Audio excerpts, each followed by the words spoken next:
This is The Drive with Dale Lolley and Matt Williamson on your 24/7 home of the black and gold. SNR, Steelers Nation Radio.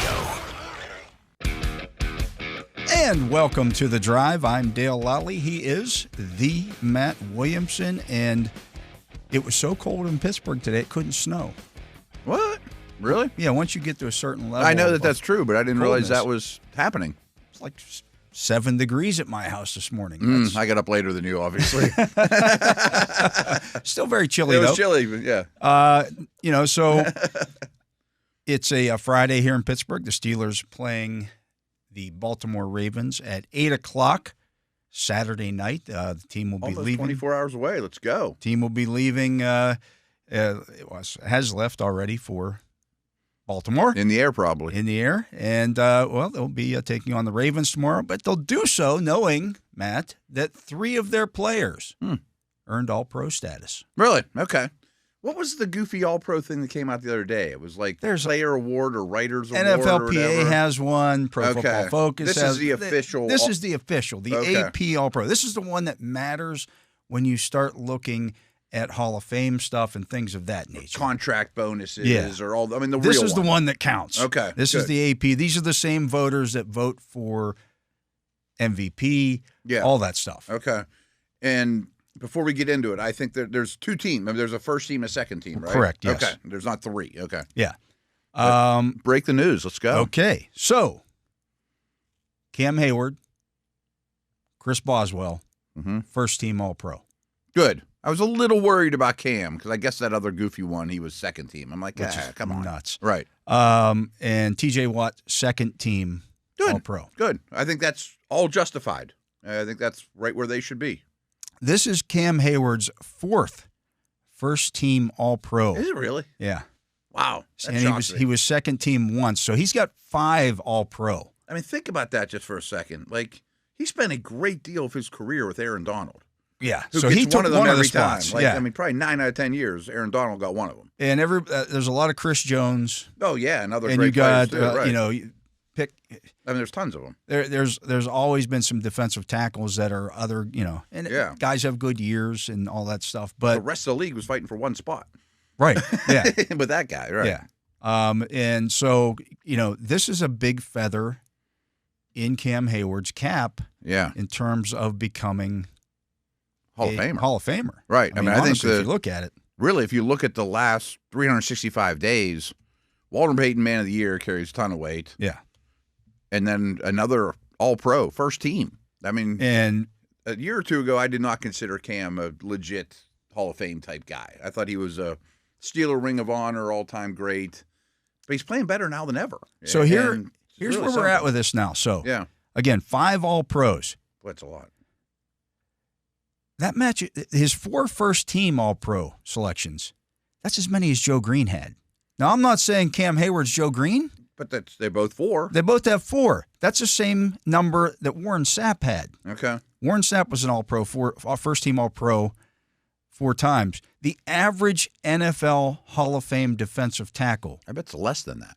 First-team All-Pro, made it 4 times. Really? So he's right on the number. Cortez Kennedy, who went in a few years ago, 3 times.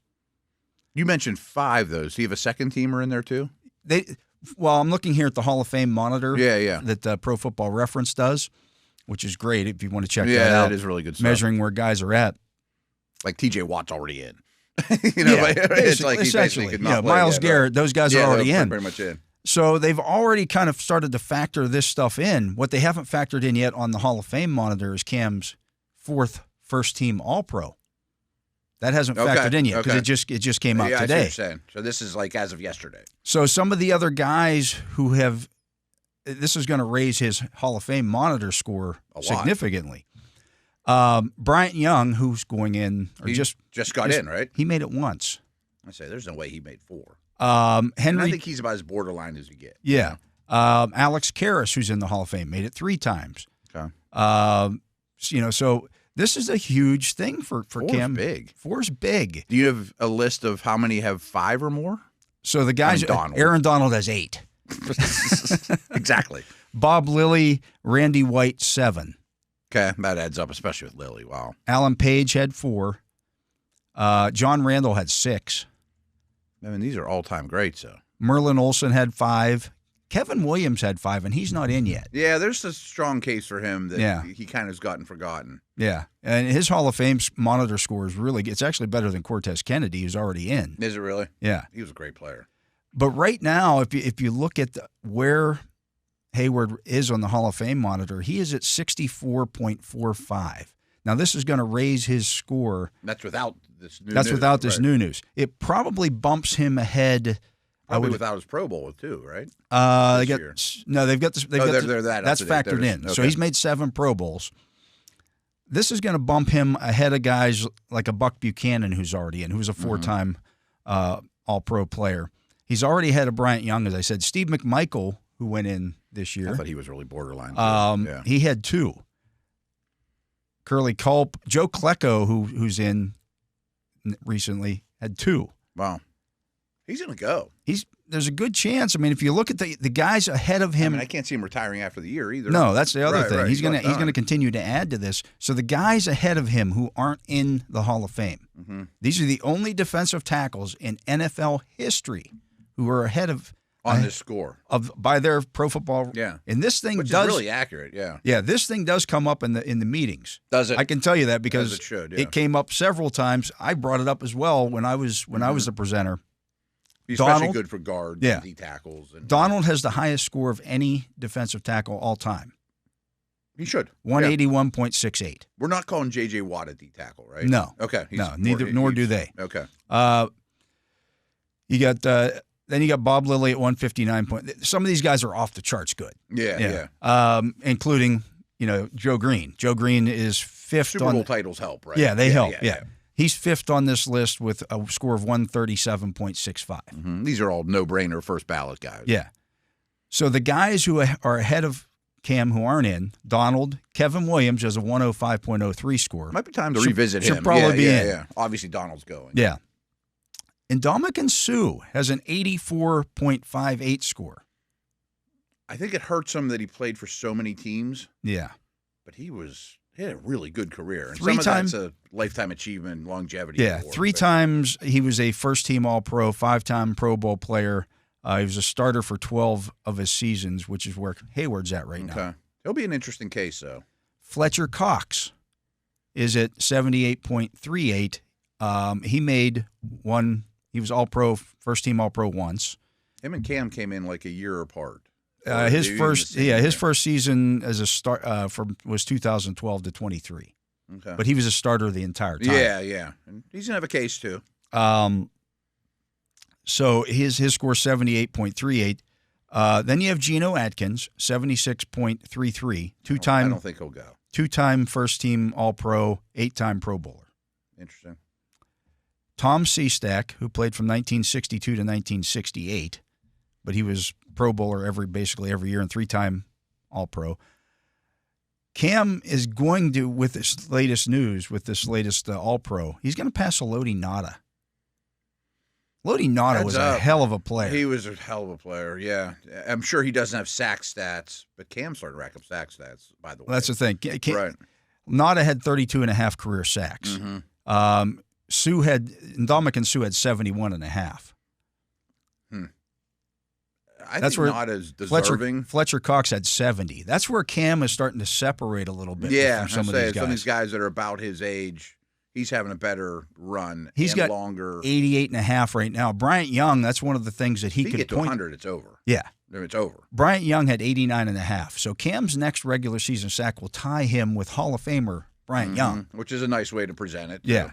If you look at these sack leaders on this list, right now, Heyward. So Alan's pretty high. Alan Page has 148.5. Does he really? Yeah. He played a long time. But Randall had 137.5. Yeah. Donald had 111. Randy White 111. And Pro Football Reference actually went back.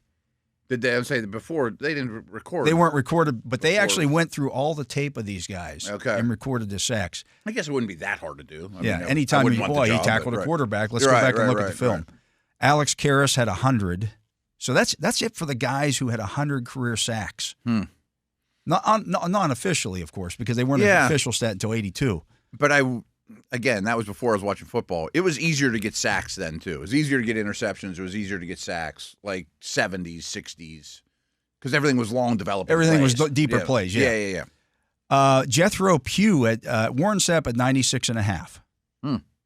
Jethro Pugh, who's not anywhere close to the Hall of Fame, had 96.5. Bob Lilly, 95.5. Steve McMichael, who's in the Hall of Fame, 95. That's the feather that was in his cap. Yeah. Henry Thomas, 93.5. He's not in. No. The average Hall of Famer had 92. And he's at 89? He's at 88.5. Merlin Olsen, 91. Trevor Price, 91. I imagine if he gets to 100. If he plays 2 more years, he's probably going to be in the 100.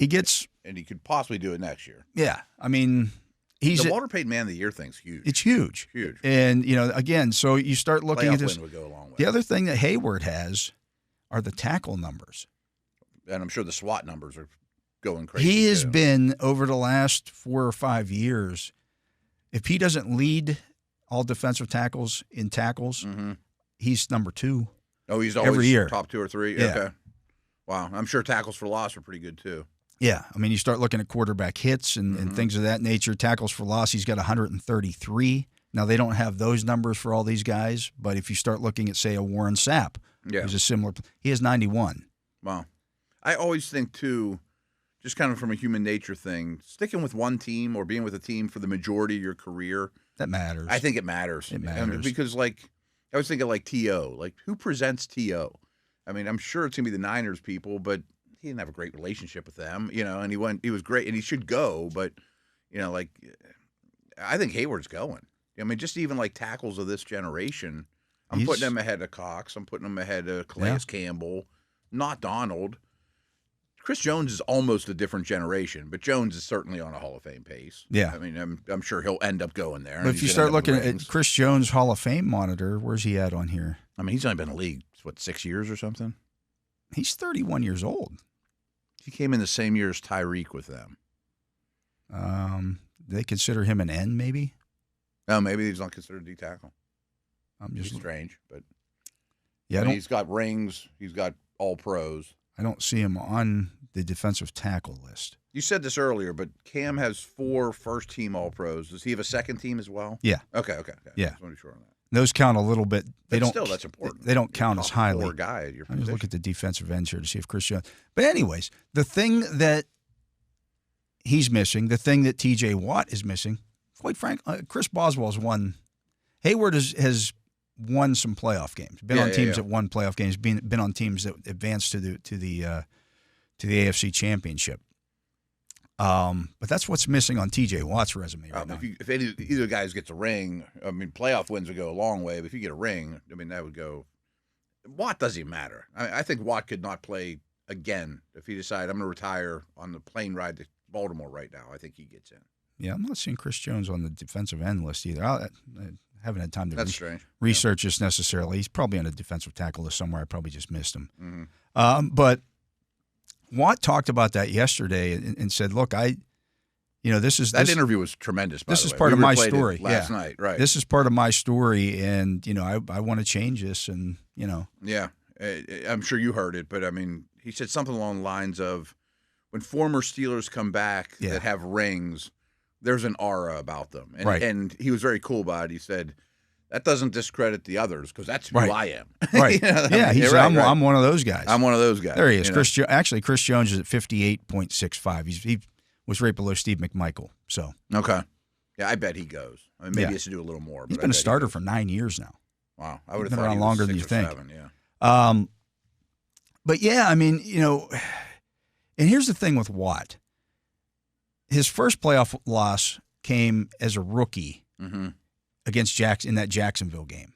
I remember his rookie year. He was not He was not a full-time type player at that point. He was not a Pro Bowl type guy. No, yet, he had like 7.5 sacks that year. He's a good player, but he wasn't what he is now. He didn't play in last year's Steelers playoff game. Oh, true. So really, there's 2 games there. And the Kansas City game and the game against Cleveland that he's really played in. Yeah. Well, he gets another opportunity. Now he gets another opportunity here against a team that he has been very active against. Yeah. Wins would help, but again, I think his case is already made. Yeah. I mean, I think he's in. Yeah. I mean, we won't have to get into it now, but I mean, I'm sure he's on the monitor pretty darn high. Yeah, he is extremely high in terms of outside linebackers. You're looking at T.J. Watt is now at 72.60. He's actually ahead of where Heyward is at, which adds up with his career numbers. He is closing in. This one probably moves him past a guy puts him in the range of Ricky Jackson. Okay, I would have thought he's even ahead of that, but he's not done. He's not done by a long slide. I mean, he's ahead of guys like Chuck Howley, Chris Hamburger, Andre Tippett, Robert Brazile, Dave Wilcox. These are guys that are already in the Hall of Fame. Yeah. Those names don't sound like all-time greats like TJ, though. But he's closing in on some guys like Khalil Mack, Terrell Suggs. Mack will go. Yeah, Suggs probably goes in this year. Mm-hmm. And again, he's only started 8 years. How many All-Pros does he have? This would be he has four first-team All-Pros. This would be another second-team All-Pro for him. He's made 7 Pro Bowls. So they both have 4 and 1. Yeah. Watt's got 7 Pro Bowls in 8 seasons as a starter. Wow. Just not his rookie year? No, he was injured one year for missed 10 year games. I think he was still voted that year, though. Was he? Maybe not. I don't know. Anyways, that's where Maybe we're at here. Maybe him a starter his first year. These are the guys you need to play like all pros in this game. Absolutely. The Ravens have their 9 Pro Bowl players. That's great. Mm-hmm. You could argue whether they deserve to have 9 or not, whatever. Did you see if they had any All-Pros? I haven't seen that part of the list yet. I'm sure Lamar's one of the top 2. Right. Yeah. And I would think Henry's one of the top 2. Yeah. But first team, the guys, you need your stars to be stars. Mm-hmm. Oh, 100%. It's that time of year. It is that time of year. Hamilton might be in the mix, too. Yeah. But I don't know that they would have I don't think Linderbaum, guys like that made the Pro Bowl team. Maybe he's a second-team center. I still think probably the guy in Detroit. Could be. I mean, that's maybe the only one that's even in the That's the thing about the All-Pro team. I hate when people mix up it's so different. All-Pro and the Pro Bowl. There's a huge difference. Because it's also an AFC, NFC thing. Yeah. You might be weak at one position. All-Pro is all-encompassing. That's the whole – that's all 32 teams. Yeah, and if you make one of the top 2 teams in that one – I mean, you're a top 4 defensive tackle. You're a top 4 edge guy, in the whole league. Yeah. Or your top 2 kicker, Yeah. So, anyways, let's get to a break. They all deserve it. Yeah, absolutely. Let's get to a break here. We're going to be joined here by Missy Matthews in the next segment here. We'll talk about what she expects. Super quick. I think you saw it, but some of the metrics with TJ's run defense are bonkers. I mean, it was like easily his best season. It's off the as charts. A run stuffer. People who are saying he had a bad year, you might want to tap the brakes a little bit on that. Yeah, I mean, he didn't have the sack numbers that you expect, but the his run defense was the best in his career. It broke Pro Football Focus run defense. I mean, it's crazy, unbelievable. But we'll talk to Missy Matthews. Maybe we'll talk to Missy about that. Bad either, by the way. Yeah, he's not too bad. And, Alex Highsmith was pretty good too. So they're gonna need all that tomorrow. 100%. We'll talk to Missy about that when we come back right after this. And we are back. I am Dale Lolley. He is the Matt Williamson, and this is The Drive on the Steelers Audio Network. And Missy, this is we're welcoming Missy Matthews, as I told you all in the previous segment there at the end of it. Of course, the Steelers sideline reporter, and she gets an opportunity to go back to Baltimore. And Missy, I got to tell you, when we were down in Baltimore just a few weeks ago, I wasn't expecting to necessarily go back to Baltimore and see this. And one of the things that stood out to me about that last game was I thought there were more Steeler fans in that stadium that day than maybe I've ever seen in Baltimore. And it wasn't. It certainly wasn't. Take it over. It wasn't like Atlanta or anything. But I saw more black and gold than I'm used to seeing down there. I don't know that we're gonna see that, and weather could be a factor in this game. And the excitement level of Steeler fans doesn't seem to be where it normally is at this time of year. But I expect it to be a very hostile environment. Oh yeah. I mean, I think just the fact it's a prime. Like, I understand they're all, you could call them prime time because they're all in their own window, but nighttime, you just know Terrell Suggs is coming. They have Haloti Ngata as their captain of the game. I mean, the Ravens are going to do everything they can to get under the skin of Steelers fans, really, because I think, Haloti Ngata, you say those names and people, they start clenching their fists. Not so much the current players, But I know Max Stark's not a big fan of Suggs. So, maybe something interesting will happen on the sideline. Yeah. I mean, maybe they want to have a little chit-chat before the game, get the juices flowing. But no, I think it's going to be an incredible environment. The last primetime game there was the one with Kenny Pickett and Najee Harris at the end to get that win. And, I mean, that was an incredible atmosphere for a regular season primetime game. So I'm sure they're going to pull out all the stops for this one to make it as electric as possible. So, Missy, it's no secret the Steelers are on a losing streak, and it hasn't gone to plan of late. And I'm sure there's been some sideline emotions and flare-ups and all those good things. But what have you seen from QB1? I mean, has he been calm and cool? Has he been emotional? How's he been during all this? He is the very thing that you have seen in Hard Knocks, positive thinking all the time. The last one was, talking to himself about how he's best in the world and, kind of pumping himself up. He does a lot of that. He does a lot of self-analysis and a lot of self. Really? A lot of self. Yeah. Talks to himself a lot and like in a good way, right? I people may look at that and say, that's weird. I can tell you, I didn't play as an athlete at that level, obviously, or any. You weren't a Hall of Fame quarterback? Anything close to that level. But you always talk to it's your inner voice. Russ's inner voice just comes out. Is just out loud. and so that's the difference. I mean, you're always trying to pump yourself up. You're always trying, because it's the visualization of things. And he just does it out loud.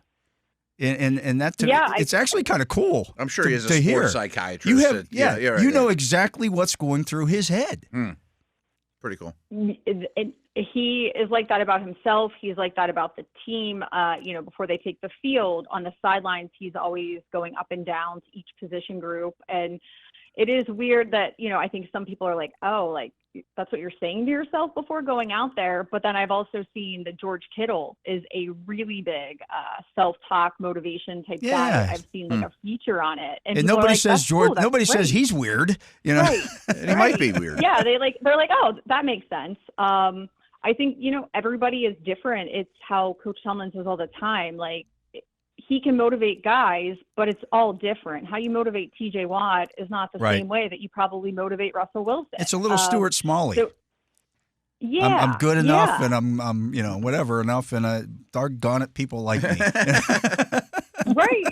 Hey, power of whatever positive it takes.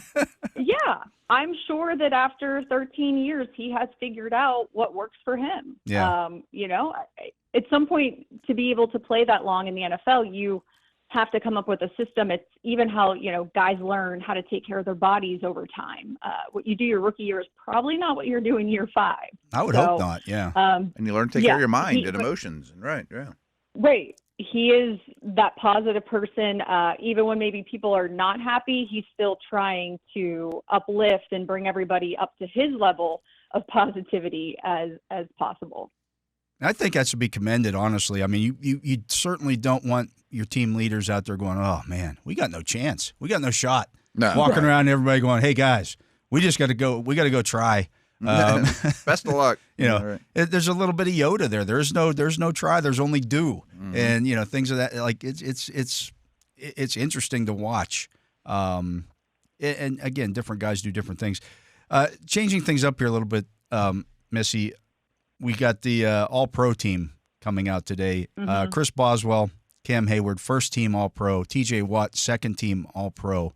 What a season for, first of all, Boswell and Heyward. Matt and I were just talking at the end of the final segment there.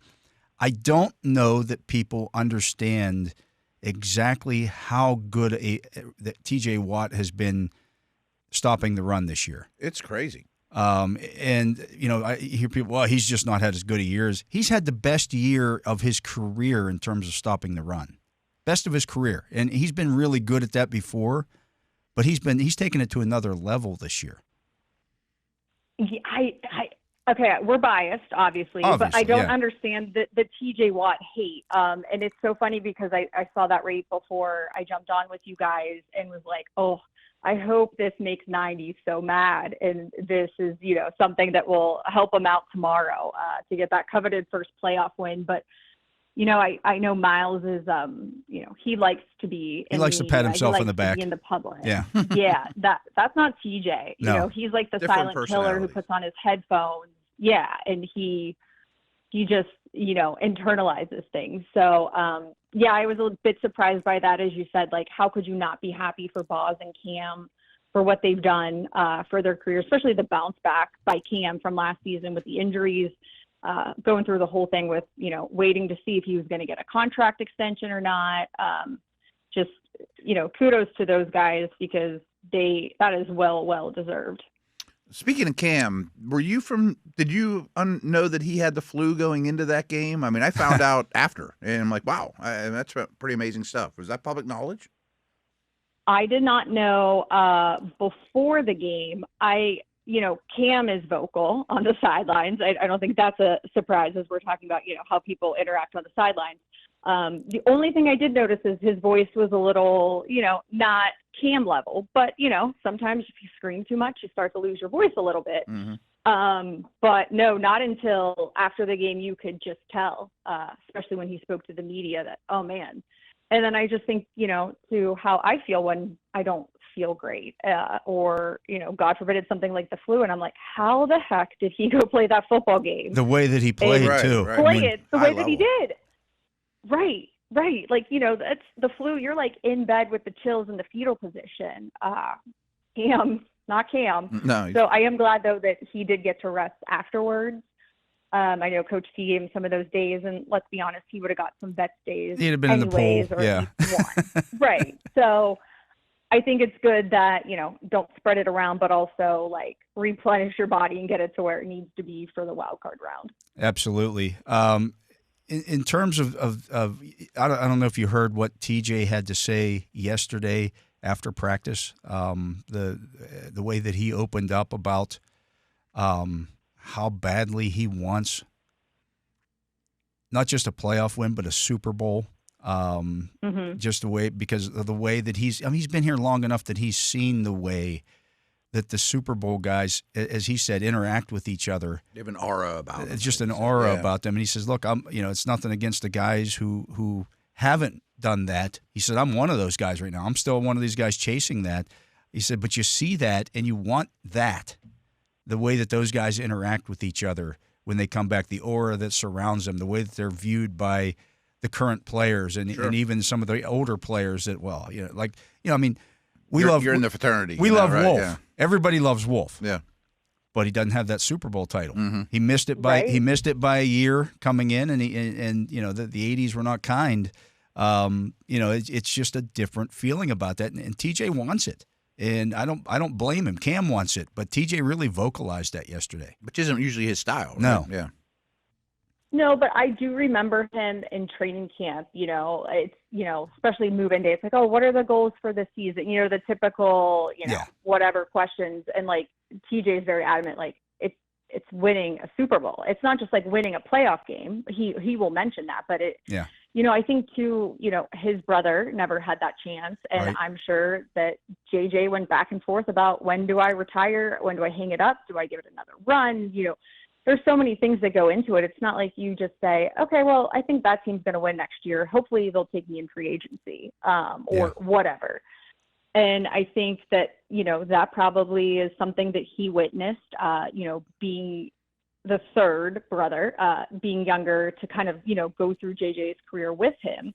And as you said, 0-5 in the last playoff games. He was here for all of them, didn't play in all of them, but he was here for Heyward, 4 of the 5. Chris Boswell. Oh, that's right. Yeah. You're right. 0-4. And he missed the one last year, and I think people forget that. It's just it's like people aren't talking about.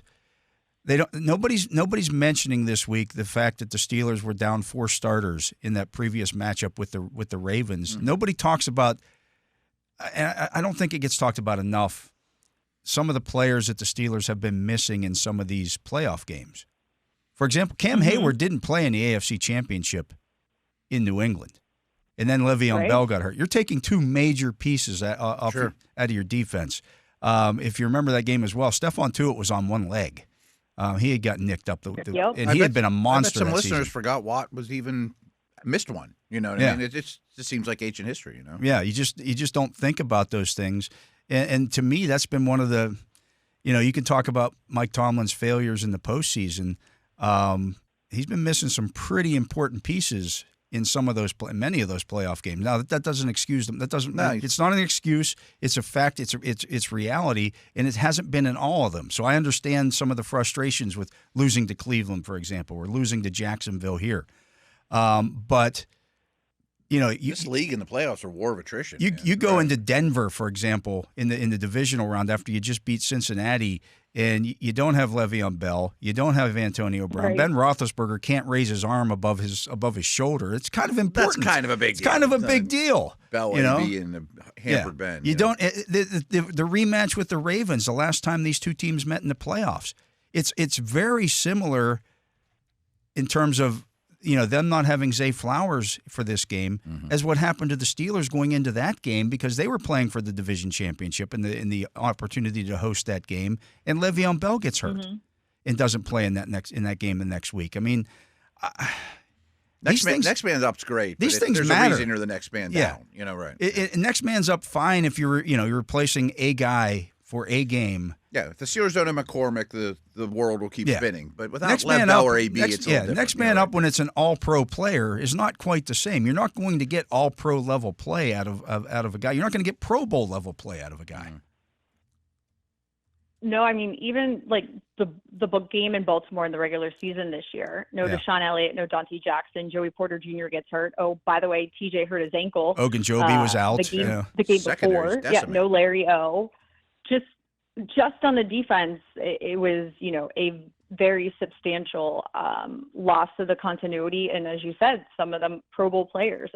So, yeah, I think, when we went back to Baltimore this year, I was like, oh, man, that game, the previous season, it was like the rain / hail / sleet / just disgusting weather, like one of the worst weather games probably that I've been a part of. And then it was TJ got hurt.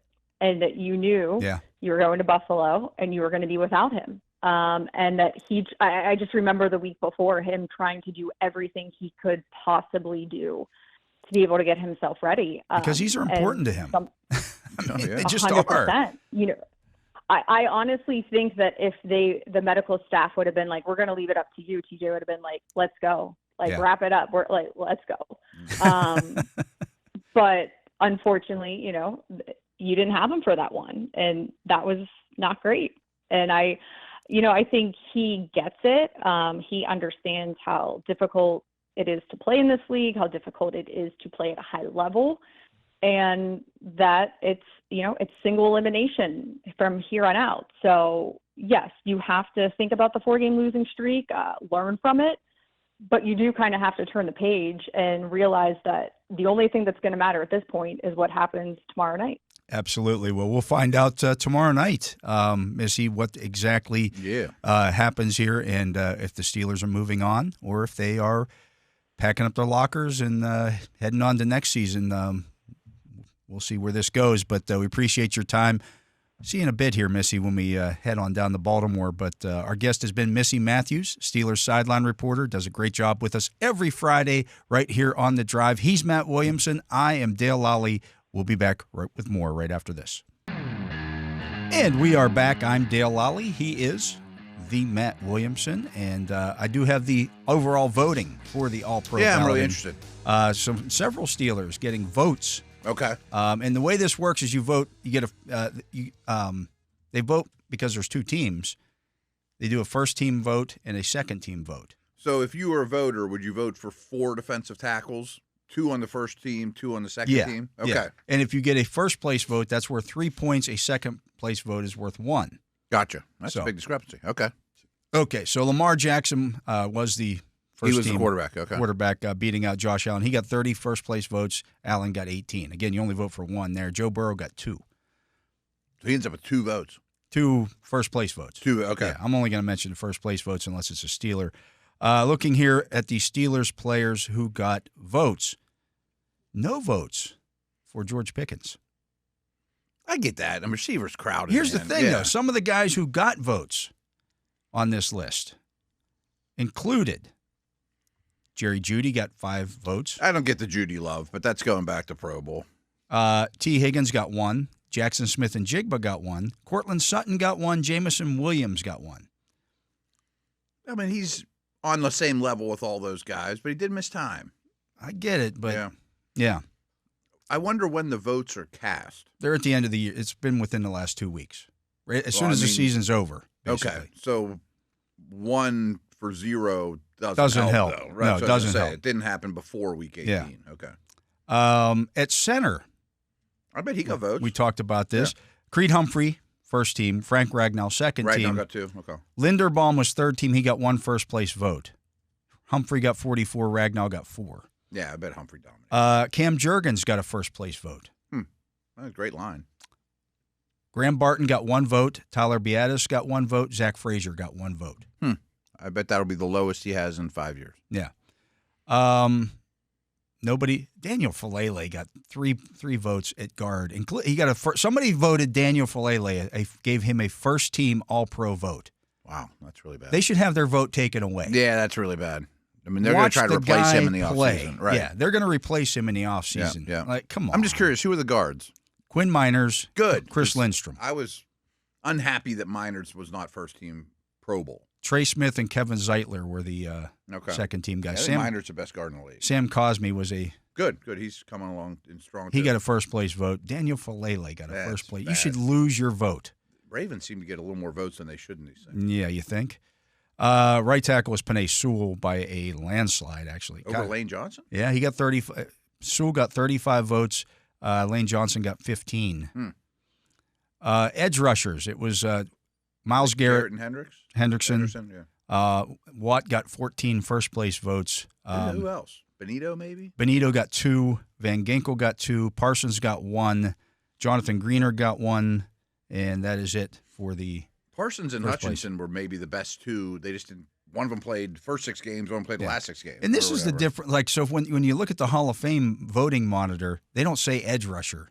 I know. So those guys are defensive ends, and Watt's an outside linebacker. I wonder if they'll change because there is time. There are a lot. He drops into coverage more than those other guys. He does. But that's defense in general is gray. Like Watt and Benito are outside linebackers.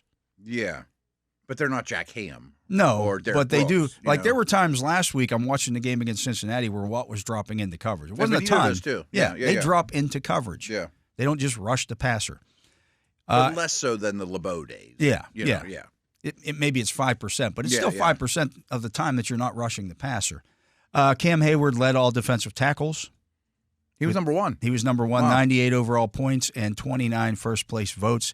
Chris Jones was second with 93 and 26. Okay. Zach Allen had 64 and 16. He deserved it too.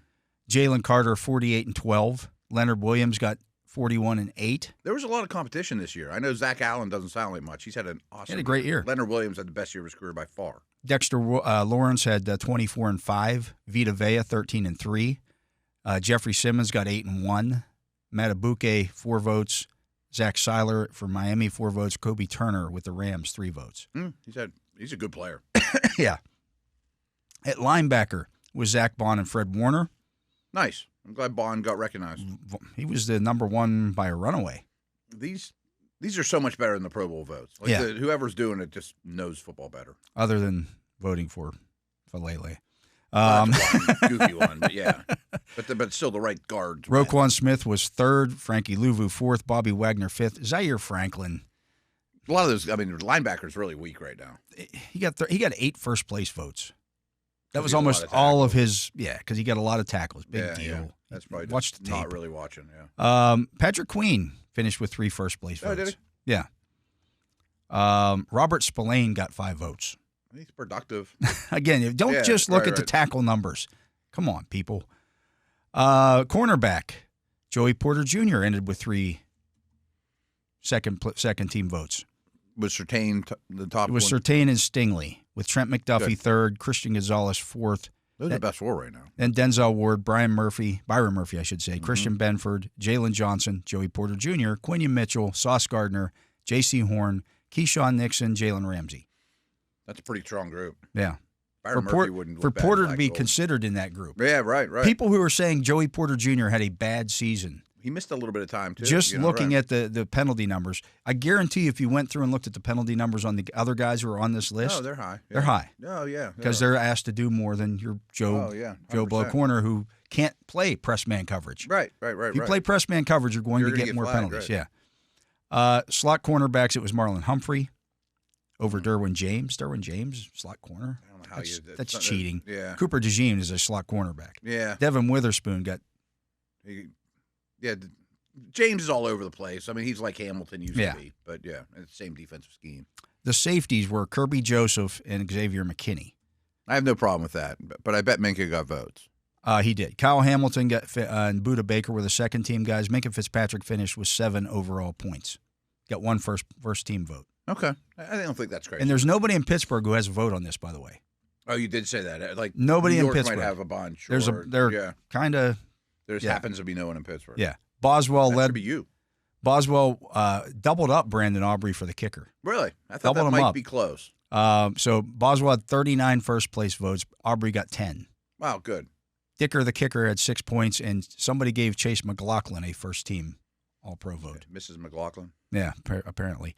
Punters, okay. Kick returners, nobody from the Steelers made it there. Kevontae Turpin ran away with that one. He got all 4. No, there was one. Emir Smith-Marset got a vote. Yeah. Turpin was really good. Over Turpin? Yeah, There was 50 votes. Turpin got 49 of the first Makes you always place wonder votes. who's that one. Yeah. Calvin Austin got 2 votes as the punt returner. Okay. Who was the winner? Marvin Mims. He came on pretty strong at the end, too, and on offense. Your special teamers, Miles Killebrew got 2 votes there. James Pierre got 2 votes there. Who's the winner? Not that I would even know. Brendan Schuler from the Patriots with 60 points overall, 16 first-place votes. J.T. Gray from the Saints had 15 first-place votes. Jeremy Reeves from Washington at 11. Kadero Hodge from Atlanta, 6. Ashton Doolin got 1 first-place vote. Tavier Thomas from Tampa Bay got 1 first-place vote. That's a tough one. I wouldn't know who to vote for either.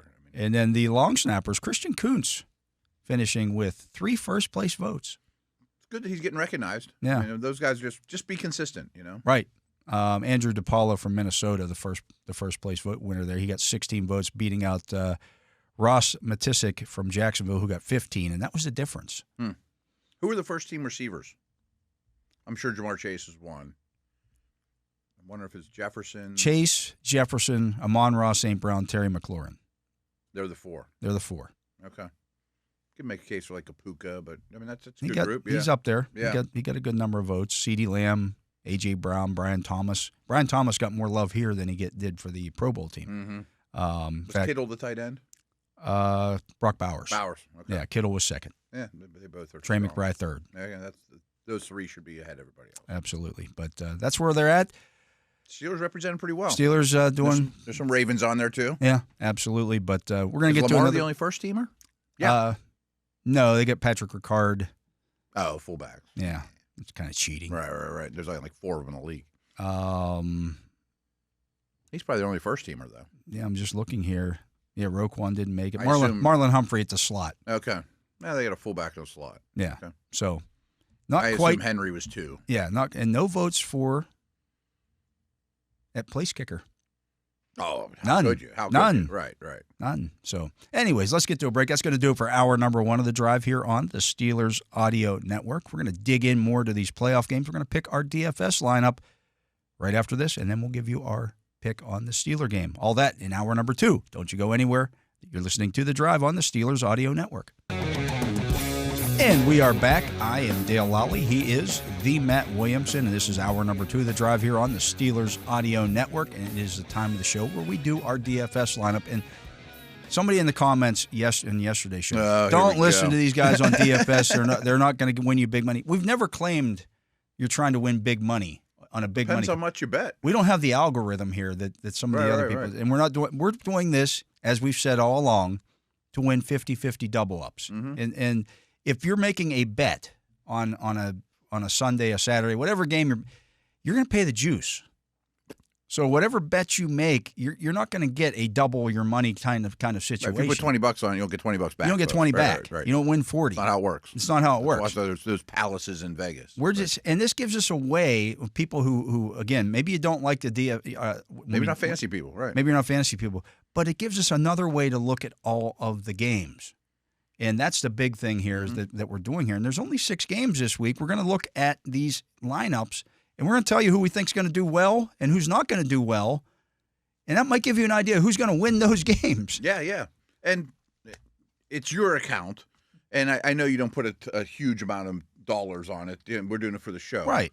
And if you guys want to put 5 zeros on the end of it, do Have whatever you want. it. Right. We're giving you we're going to go through everything. If you win, yeah. Right. We're going to go through everything. We had a rough stretch earlier in the season where we went a few weeks without winning, but by and large, we win more than we lose. Right. And we're not promising you. This isn't your retirement account. This is for fun only. Right. We're only doing it for fun. My job to make you money. Yeah. Anyway, I'm not Hyman Roth.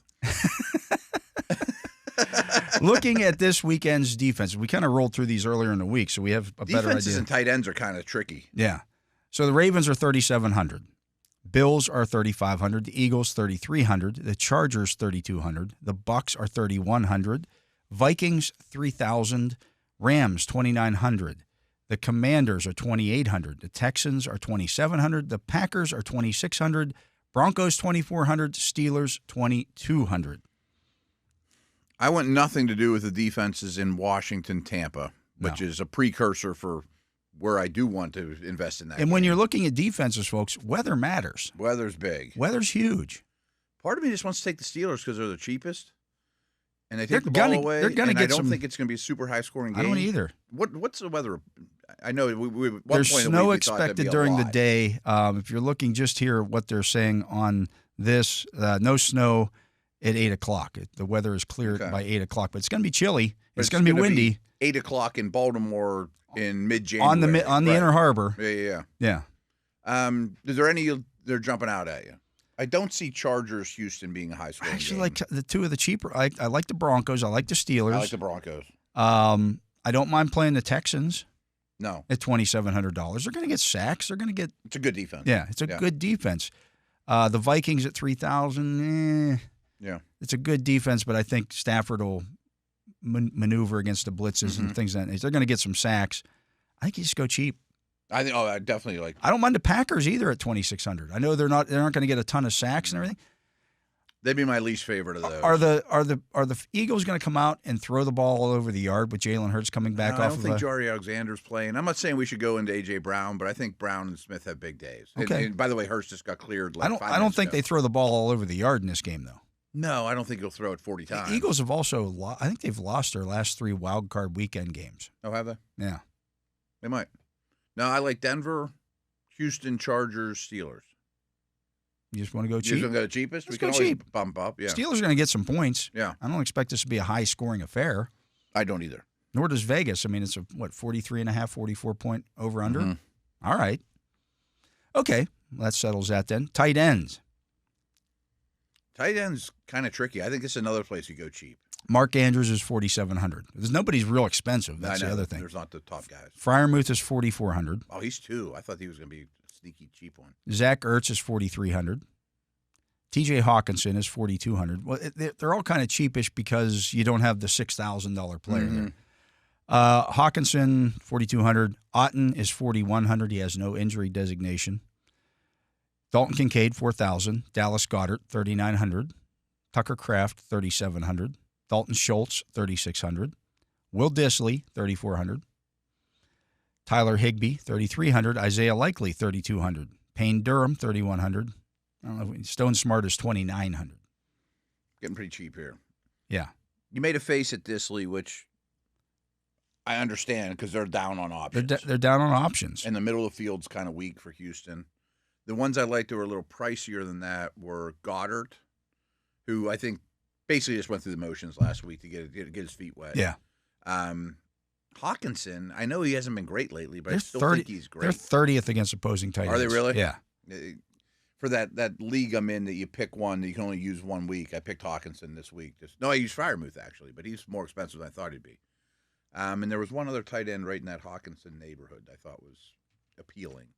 Ertz at 4,300 isn't bad, but you're not going to get any yak. No. But they're 26th against opposing tight ends. Really? Yeah. He was a little more expensive than I thought he'd be, though. Yeah. You just want to go with Hawkinson? 4,200 is still under budget. Yeah. I know his numbers haven't been great lately, but they're 30th against opposing tight ends. Yeah, I think he's a really good player. Yeah. All right. Let's look at the quarterbacks. Josh Allen, 8,200. Lamar Jackson, 8,000. I don't playing up for either one of those. No. Jaden Daniels, 7,500. That was my pick for the league. That's attractive. Yeah. Hurts is 7,300. Mayfield is 6,800. That's attractive. I don't want Hurts to take a shot to the head in the first quarter. That's I'm off on that one. You got Sam Darnold at 6,500. Okay. Bo Nix at 6,300. Justin Herbert, 6,000. Jordan Love at 5,800. Matthew Stafford at 5,700. Daniels really stands out. Stroud is 5,500. Russell Wilson is 5,300. And then you're getting into some guys who aren't going to play. A lot of people that don't play. Yeah. I think you pay up for Daniels, and that wasn't that much of a pay up. It's not that much of a pay up. If I were going to pay down, I would go Stafford. I would say Herbert would be my pay down, but I do like Stafford. Stafford at 5,700. Because he's got all his guys. He's got all of his guys. They're rested. Yep. They're going to be indoors. Yeah. I think that game got moved. That game's going to have some track meet type. Okay.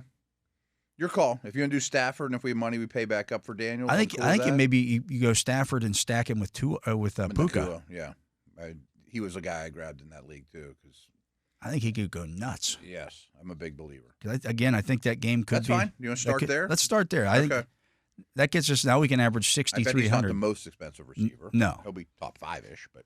Running back, Saquon is 8,500. Derrick Henry is 8,200. Josh Jacobs is 7,700. Kyron Williams, 7,400. Joe Mixon, 7,200. Bucky Irving. They better say Bucky Irving's name pretty quick. 7,000. James Cook, 6,700. J.K. Dobbins, 6,200. Questionable? Yeah. Aaron Jones is questionable as well. He is 6,000. Brian Robinson is 5,800. Jaylen Warren, 5,200. They allow a lot of production to receiving backs. Javonte Williams is 5,100. Rashad White, 5,000. Najee Harris, 5,000. Emmanuel Wilson, 4,900. Jaleel McLaughlin, 4,900. Akers is 4,800, and Ekeler is 4,800. If I'm going to pay down for Ekeler or McLaughlin, I think I might want McLaughlin. Buffalo's 29th against opposing running backs. And if it turns into a blowout, he's going to catch a lot of passes. Yeah. Tampa's 8th. Like you're running into Vita Vea. Oh, I know. I don't like that. I do think Ekeler did the Goddard thing where he just kind of played the dress rehearsal. I get 18, it. And I'm a big Brian Robinson fan.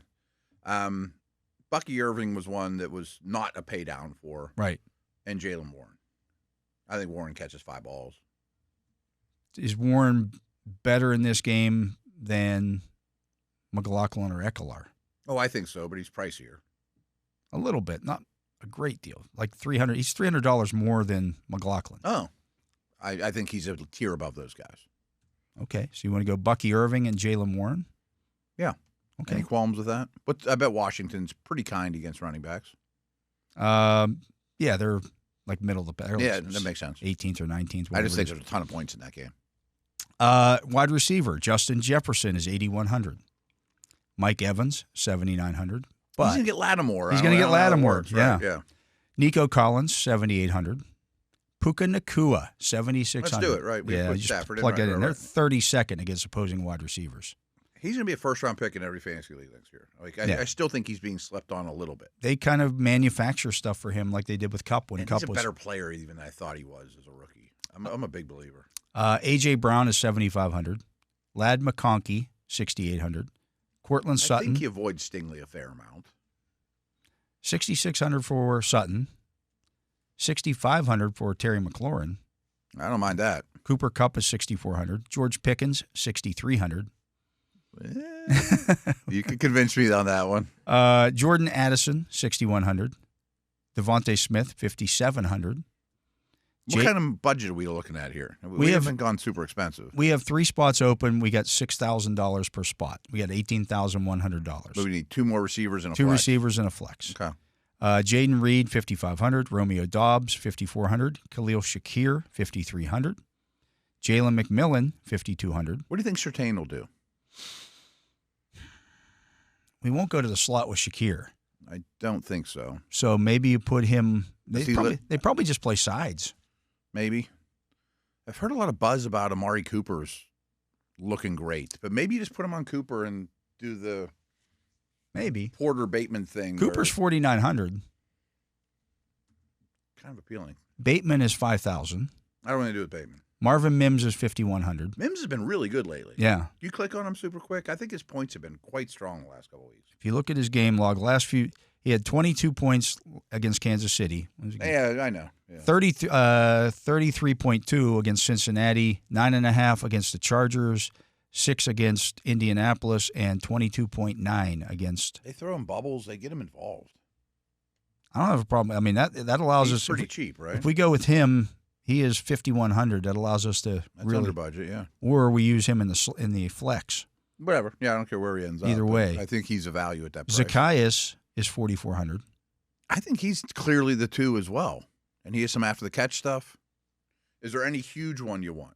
Jefferson or I already want Nakua, but we go real cheap with those guys. We could get a big dog. McLaurin is interesting. Yeah. Pickens is interesting. Yeah. They're not much over budget though, are they? No. I think McConkey is interesting. Yeah. I prefer the other 2 over McConkey, but I hear you.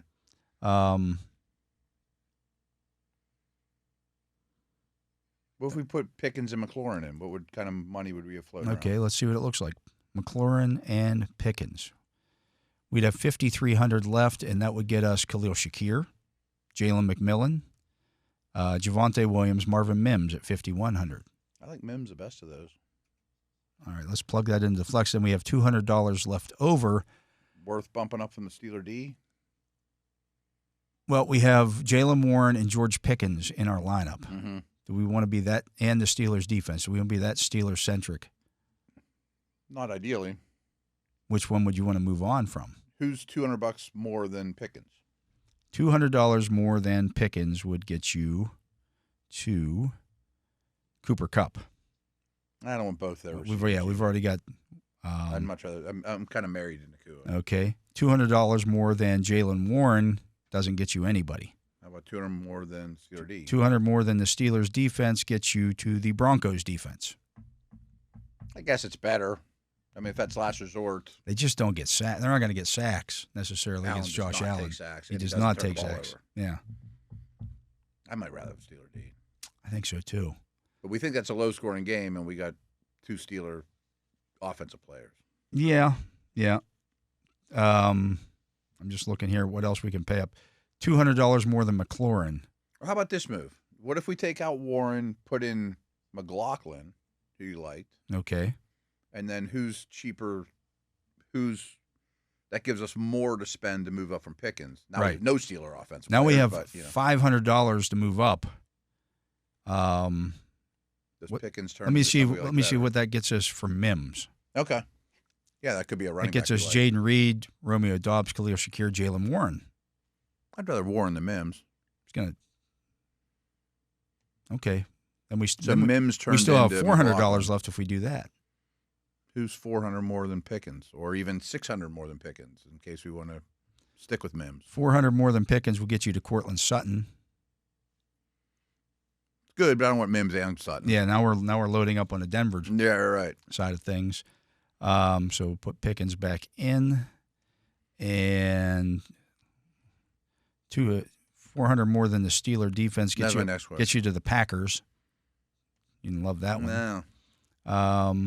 What about doesn't get you to Jaden Daniels? 400 more than Hawkins. Hawkinson gets you Ertz or Freiermuth. That doesn't do us any good. Doesn't get you to Jaden Daniels. How about 400 more than Stafford? That's what I'm asking. Does it get me to Daniels? That gets us to Herbert. Or Love. I do like the hookup. How about 400 more than Bucky Irving? Or 400 more than McLaurin? 400 more than McLaurin should get you. That gets you Lab McConkey. Who would you rather have? Bucks D's rough. Bucks D is rough. Houston's 20th against opposing wide receivers, too. They're not great. Mm-hmm. And I don't think Stingley will follow him. No, but I don't think I'd move off McLaurin for him. McConkey in his last 5 games, 16.5, 29.4, 14.7, 16.8, 23.7. Consistency's pretty awesome. Pretty good. McLaurin in the last 5 games. Did he play full-time last week? I don't remember. Yeah, 20.2, 1.5 against Atlanta on 7 targets. He had 1 catch for 5 yards. 17 against Philadelphia, 26.3 against New Orleans, and 27.3 against Tennessee. How crazy would it be to try to get both them in the lineup? Take Pickens out? Yeah, and go cheap at flex. Let me see what that looks like here. So, if we go McConkey and we go McLaurin, we can't even afford to. Let me take the flex out. Yeah. Can we find a cheap flex to make that work? And we go McLaurin at the wide receiver spot. That leaves us $5,100. We should be able to find a $5,100 flex. Javonte Williams, Marvin Mims. Mims works out great. There you go, $5,100. Okay, that's a good puzzle. Okay. So that does give us Jaleel McLaughlin and Marvin Mims, but I don't really have a problem with that necessarily. No. That's not. I don't think they're going to get shut out. No, I don't either. Right. I don't either. And those are manufacturer Sean Payton touch guys. So we pivoted from having 3 Steelers in our lineup to only having the Steelers defense. Okay. I don't think either one of us is going to pick that game to be 40-38. No. All right. So what we have is Matthew Stafford at $5,700 at the quarterback 6 position. touchdowns to Puka. He might. Yeah. Bucky Irving at $7,000, and Jaleel McLaughlin at $4,900 at the running back position. Puka Nacua, Ladd McConkey, Terry McLaurin. That's true. At the wide. That's a very good group. At the wide receiver position, T.J. Hawkinson at tight end, Marvin Mims at $5,100 in the flex spot, and the Steelers defense. Sign me up. There we go. We got Locking it in. $100 to spare, right? No, that was dead even. dead even. I like when we do Perfect way to put together that puzzle. that. Okay, good puzzle. There we go. That's what we got this weekend, folks. Play it if you like. Don't play it. Hopefully it gives you some insight into what we think is going to happen in those games. We're going to look at all the games when we come back after this. He is Matt Williamson. I am Dale Lolley. You're listening to The Drive here on the Steelers Audio Network. And we are back. I'm Dale Lolley. He is the Matt Williamson. This is The Drive on the Steelers Audio Network. And, of course, you can hear The Drive every Monday through Friday from 4 to 6 p.m. Right here on these very airwaves where you're listening now. Or you can download the Steelers mobile app and get directly on your phone that day. Of course, there are some other outlets out there that you can. Oh, everywhere you get podcasts. Yeah, right? Yeah. Subscribe there. We like that. And also, you can watch and listen on YouTube and leave us your comments. And before we get into the game here, so some people have questioned. Well, you said that the Steelers, they couldn't release Scotty Miller because the message it would send. You couldn't release Scotty Miller to do that, to bring Roman Wilson up. To pivot to Wilson. To pivot to Wilson, who has done nothing in the NFL to this point. He's played 5 NFL snaps. But when you get into a playoff game, a playoff situation, which is what the Steelers are in this week, and you have a situation at another position, and this always happens in the NFL, you may need let's say you need a wide receiver for this game. That doesn't mean you're going to just trade wide receiver for wide receiver. It's often another position that you have to steal somebody from. Yeah, it's always hard on like Danny Smith, Yeah, like, those that guy. Those guys who are on your inactive list, for example, on a Saturday, are all expendable in a situation like this. It's not for long. Not for long. And so if you're going to be one of those guys and all the other wide receivers are healthy, then Scotty Miller is the guy who gets bumped because the Steelers are probably going to activate or elevate an offensive lineman. Like, remember last year when they were going through safeties and linebackers like crazy? Yeah. Well, it doesn't mean you cut Minka. Right. You're still waiting for those dudes to come back, but we need a safety to get and through the so somebody game. at another position who's last receiver or something like that, or last ends up being the one who right. bites the bullet on that situation. Yeah, it's not pretty. It's not ideal. The other choice was Loudermilk or whatever. I'm just thinking of like who else could even been up for it. There's not many. But you don't necessarily cut a guy to elevate another guy at It's not a 1-for-1 usually. It's not a 1-for-1, or he'd be ahead of him on the depth chart already. And there's a difference between cutting a guy for somebody that you absolutely have to have enough guys to play at a position. Like if a guard gets hurt, we don't have a guard. Right. You're asking Cam Heyward to play guard. That's not good, right? One of your tight ends is playing. Darnell Washington is now playing tackle, and the guard kicks it. No, that's not ideal. Then you lose. Yeah, but you're not going to do that for a guy in, And frankly, Miller's the 5th receiver. Yeah, he's the number 5 receiver. Right. The chance you can survive not having him there on game day. Yeah, as opposed to Roman Wilson, who's played 5 NFL snaps. Mm-hmm.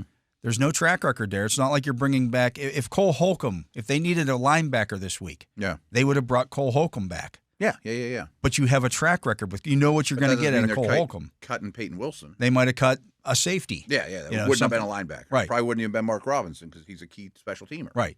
That's just the way that works. Yeah. Maybe it would have been an O-lineman if they were Richard O-lineman. Right? Yeah. Anyways. Yeah. And if you need an emergency holder, well, somebody else is going to have to do it. Somebody else is going to have to do it. Yeah. Looking at this week's games, the first game on Saturday. Interesting, as I mentioned yesterday, that all the AFC games are first. Yeah, well, and Houston then all the always NFC leads games. off. Yeah. They're a leadoff hitter. They're Ricky Henderson. Yeah. Just not as good. But not as good, yeah. The 5th-seeded Chargers are at the 4th-seeded Texans. The Chargers favored by 3. The over-under 42.5 in this game. I'm not anticipating a ton of points. I do have a lot of respect for Houston's defense, especially 19 interceptions this year. Do they? Yeah. I mean, there's second most in the league. Corners, their DNs are strong. I'm sure Harbaugh's going to try to attack the middle of that defense. Okay, but they're not super loaded at guard to guard, or the running backs are pretty average. Their weapons aren't great. Yeah, the Chargers wide receivers are a little banged up. Although we like McConkey. Yes. Because again, I think he gets away from Stingley in the slot. But I also think that they're going to have a hard time blocking the Chargers. And they have a lot of problems on offense. And I don't think Stroud's one of them, but he's suffering because of it. I think I'll take the Chargers, but I don't feel real strong about this one. The number's a good one. Since week 9, when they lost Stephon Diggs with the torn ACL, the Texans ranked 27th in offensive EPA per play. Then they lost Tank Dell. Yeah, I'm saying it's only gotten worse. It's only gotten worse. They haven't run the ball all year. They're going to probably end up having to use Deontay Johnson in this game. It's going to be Mechie and Johnson and hodgepodge. Yeah. I mean, a hodgepodge of nothingness. And, I love Nico, but how much attention he's going to get? A lot. Yeah. I mean, he's going to be doubled all the time. That was for people wondering, that was what Boston Dennis Eckerly said about the Pirates lineup a couple years ago. He said that they were throwing a hodgepodge of nothingness out on the field. Well, that's kind of where the Texans are at right now with their wide receivers. A little bit. It was supposed to be the strength of the team, give or take. You got a great one in Nico Collins. Yes, he's going to have to be a dominant player in this game. I just don't think Harbaugh's going to let that slide. No. Who you got?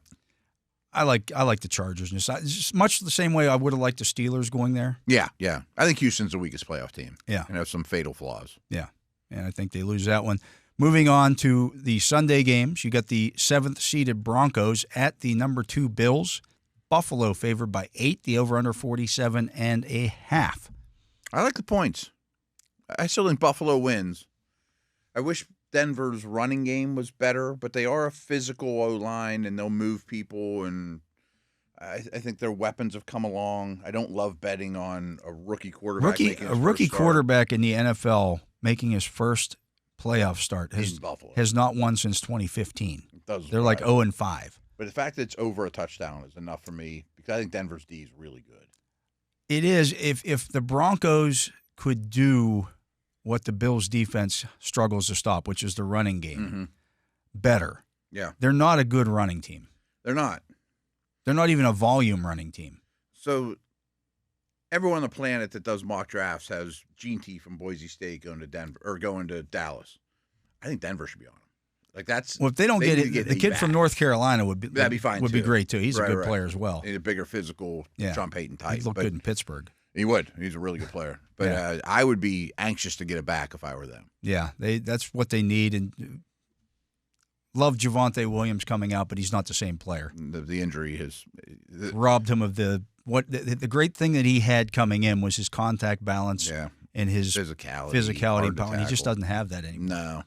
He didn't have any burst at all now. He's going to be a free agent after the year, and I think his contract will tell you all you need to know. It's not going to be pretty. I don't know it'll be like Dobbins, but it'll be low. Yeah, for sure. But I like the Bills to win that one outright, and I think if I had to pick a winner or pick the number, I think I'd take Buffalo. Would you? I would. I went over the touchdown. What are we hearing about weather in Buffalo? I'm sure there'll be something. There'll be something there, yeah. But we're not, there's only 6 feet of snow. I just go back to the rookie quarterback thing, and I understand Buffalo, or that the Denver defense is good. Mm-hmm. I don't know that's going to carry them past Allen. They could be on the field a lot. Yeah.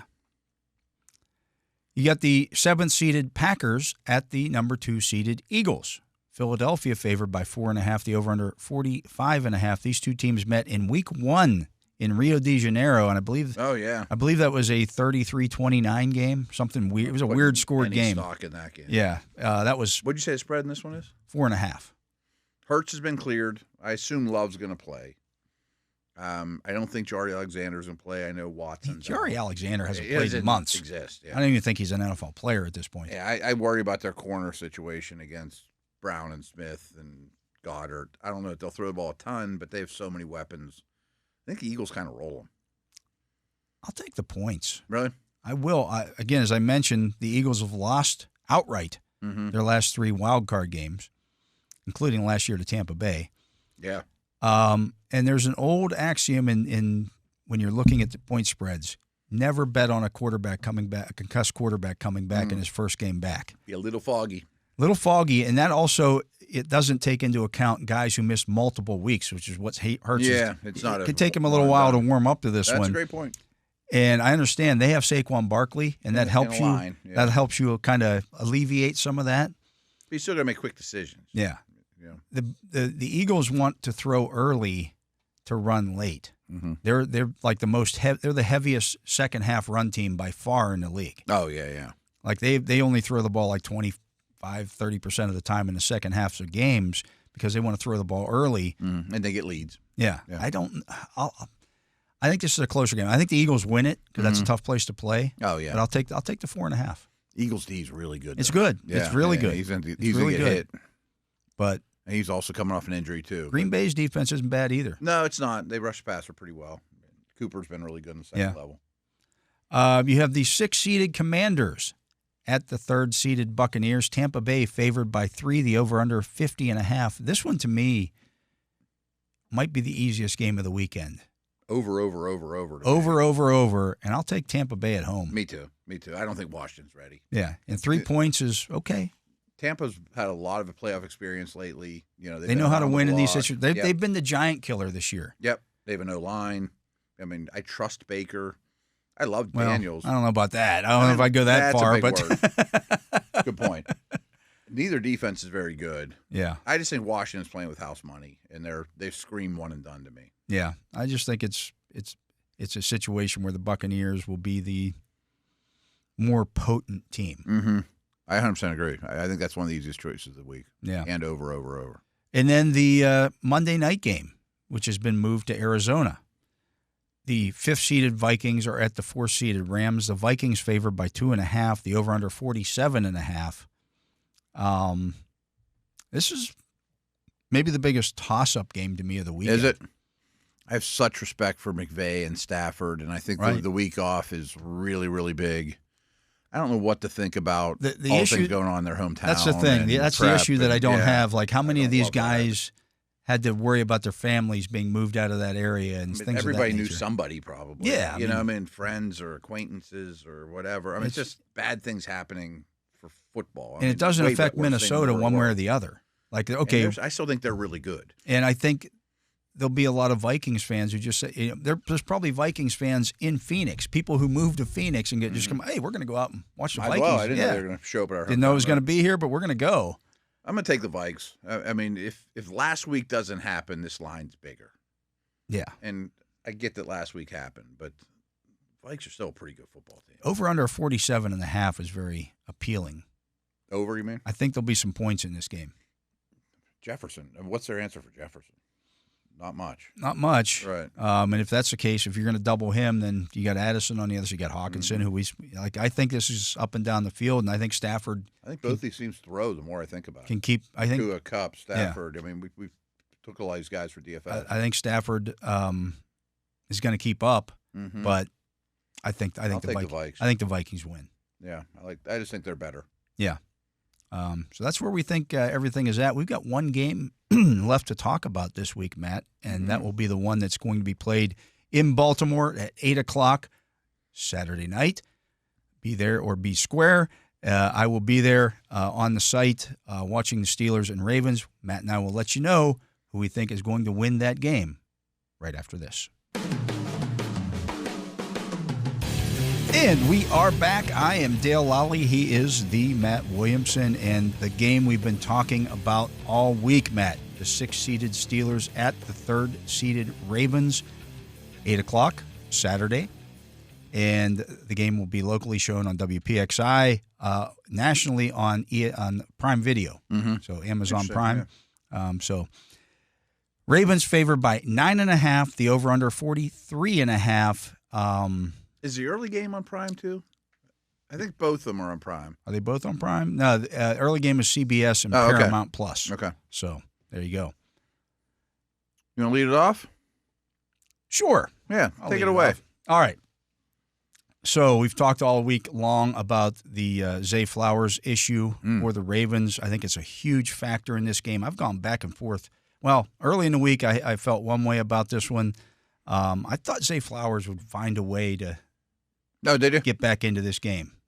I will tell you, on that Thursday night show last night, Merrill couldn't talk enough about how much that hurts. He is a tremendous. Right. I don't know if everybody understands how he affects that offense. Yeah, especially with the quick game. And, the quick game is huge. Right. And I don't know that everybody understands. Like, one of the things that the Ravens did to the Steelers in the second meeting was they manned up and took away those quick throws from Russell Wilson in the game because they could. Because there was no George Pickens. Right. So you're trading a queen for a queen here. Exactly. Like, they don't have their guy, and you got your guy back. Compared to the last meeting. They're almost equally important. Yeah. You know what I mean? Like, if George Pickens were not playing in this game, it would be a massive loss for the Steelers, as it was during that stretch. 100%. So I think that's a huge factor in this game.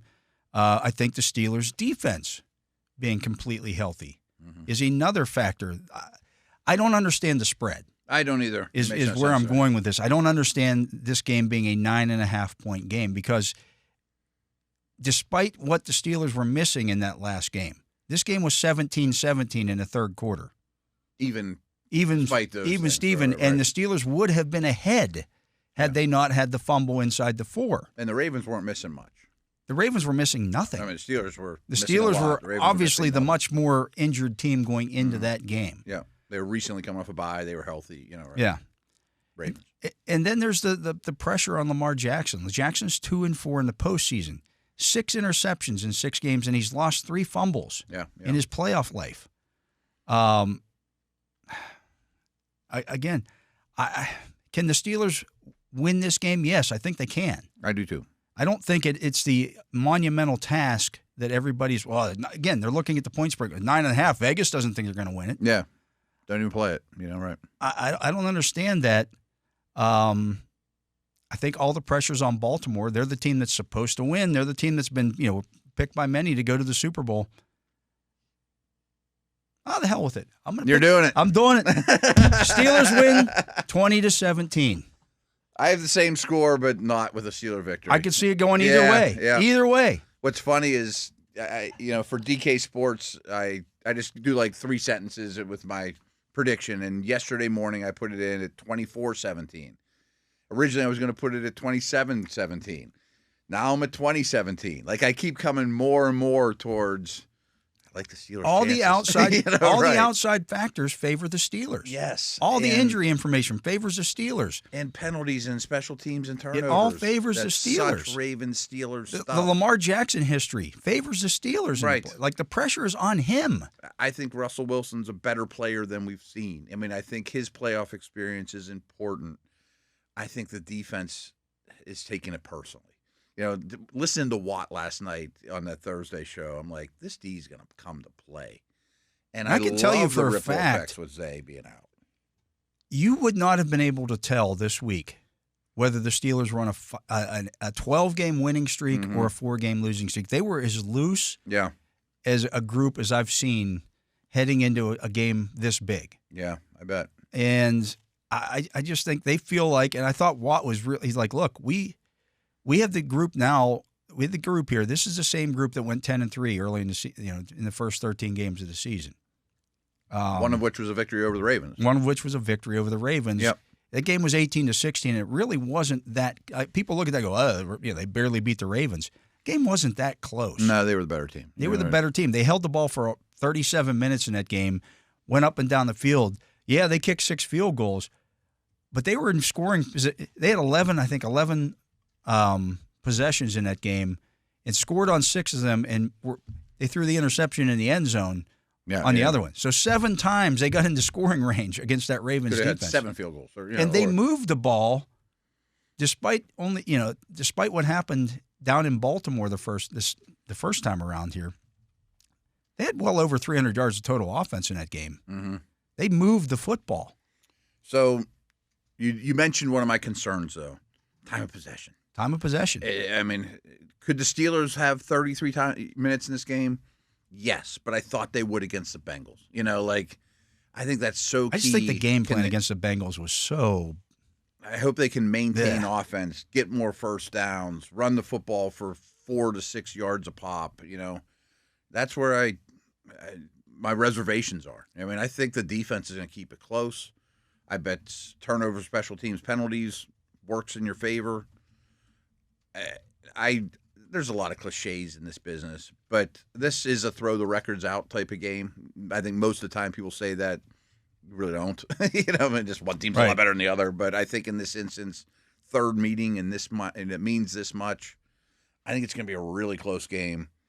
And by the way, I've been doing my predictions. If we talked about tomorrow, it might be 2017 Steelers. It keeps changing every day. That I don't think it's going to be a 10-point win. I don't think they're going to cover the spread. The Ravens were flagged. Good. The Ravens were flagged for offensive holding 29 times during the regular season, the third most in the league. They had none in that game in Baltimore earlier this year, despite running the ball a bunch. Yeah. Nobody held for a team that was third in the league. They averaged more, almost 2 holding penalties per game, but had none in that game. Miraculously. You're probably aware of this. I wasn't until last night, but that's the only good game Derrick Henry's ever had in his career against Steelers. They've done a good job against him. There's been 6 games, and he averages 70 yards a game. If they want to go in there and shut down Derrick Henry, shutdown's a big word. Shutdown is a big word. But for what he usually does, takes over a game, you can do that. And now that the Ravens are missing their biggest passing. That's the thing. I think there'll be a lot of run blitzes, a lot of crowd in the line of scrimmage. And you have guys that can. Again, Mark Andrews had never caught a touchdown pass against the Steelers in 10 games until the last one. Yeah, when he's on fire. We're missing all those pieces on defense. He was on fire. That was a part of it. Right? His streak of touchdowns included the earlier meeting against the Steelers when he didn't score. That's the one he's missing. He had 2 catches in that game. Mm-hmm. I like Elliott being back in this game a lot. I mean, the Queen Elliott thing I think is real. I can't wait for it. I think it's going to be a great football game. I think it can go either way. I think it's much closer to a 50-50 game than it is the Ravens are going to win this 95% of the time. I don't see it. The Steelers have won 4 of the last 5 down there. Yeah. 5 of the last 7 in Baltimore. They're not going to be intimidated going into Baltimore. Getting ahead of myself, but if the Ravens squeak this one out and the Bills blow out the Broncos, I'm going to pick the Ravens in Baltimore. Oh, yeah. They're in Buffalo. Yeah. I mean, it's a bad matchup for Buffalo. But this one, I mean, I have great respect for the Ravens. They could win the whole thing. But this might be, other than going to Kansas City, challenges they're going to have. You said it earlier in the week. This is the game when the Ravens won and then everything happened and they're like, Harbaugh had to be like, man, couldn't I get the Texans? Or yeah, right. I get my brother. I get Tomlin. Couldn't we have gotten Denver? Like, right. We blew them out earlier this year. Haven't we earned that? Yeah. Right. Now I got this. Yuck. It's a bad way to lead off the playoffs for them. All week long thinking about, oh, man, Tomlin's going to turn this into a rock fight. No question. Yeah, I got to deal with Cam Heyward and Watt and all these dudes. And they people play Lamar tough. People may complain about Tomlin turning games like this into a rock fight. Oh, that's an art. It's an art, and he does it because they're good at it, and he does it because this is how they've won so many games against the Ravens. Yeah. They've won some high-scoring affairs against the Ravens. Oh, right. But they typically turn this game into a rock fight. If this has been in his prime with AB and Lev, it's a different strategy. But you still might be a rock fight. Still, of course. And then we saw those. We saw plenty of those. Suggs and Ray Lewis and Reed, and of course. But yeah, you wouldn't go in there saying, let's muddy this thing up to no end. And I can't wait. I think it's going to be maybe the best game of the weekend. And as impartial as I could be. You get into the third quarter and even early fourth quarter of this game, and it's a one-score game one way or the other. One team's much tighter than the other. It's a tie game, and all of a sudden, again, you're putting those thoughts into Lamar's head. Oh, man, if I lose this one, I'm 2-5 in the playoffs. Better not turn it over. Yeah. Right. And I just think I could see a Raven team puckering up. He talks about, I get too antsy in the playoffs. That's not what you want to hear out of your quarterback. Or Tucker being like, I better make this kick. Yeah. I don't know. I'm the same guy. I was back in. It looked like you were down to the wire on who you're going to pick. Right. I hear you. Yeah. I almost did it, but couldn't quite pull the trigger. But I don't think this is a 9.5-point game. No. By any means. No, I would be surprised. I'd be very surprised. Very surprised. If it's a 9.5-point game. Either way. Well, yeah. Or a non-competitive game. Yeah. Would really, really shock me. Would really surprise me. Just because of what the Ravens are missing and what the Steelers have available. I also like that more of the Zay Flowers effect. And we've talked about a lot this week that I like that the Steelers are going to have heavy personnel on the field. Preston Smith plays a little more. Benton plays a little more. Those are good players. Right. Those three linebackers are out there more than, a couple, maybe it's Herbig as your extra guy. And right. You let him run around and make a play. Yeah. If that means less Beanie and Sutton and means more Benton. Yeah. Absolutely. Right. Absolutely. Absolutely. You're going to get my best 11 out there. And that's I think putting big people out. The Steelers' defensive front is a huge advantage against Baltimore's offensive line. Yes. Alex Highsmith has shown over the years he can beat Ronnie Stanley. Absolutely. And Ronnie Stanley has played well this year. Yeah. Better than he has in previous years.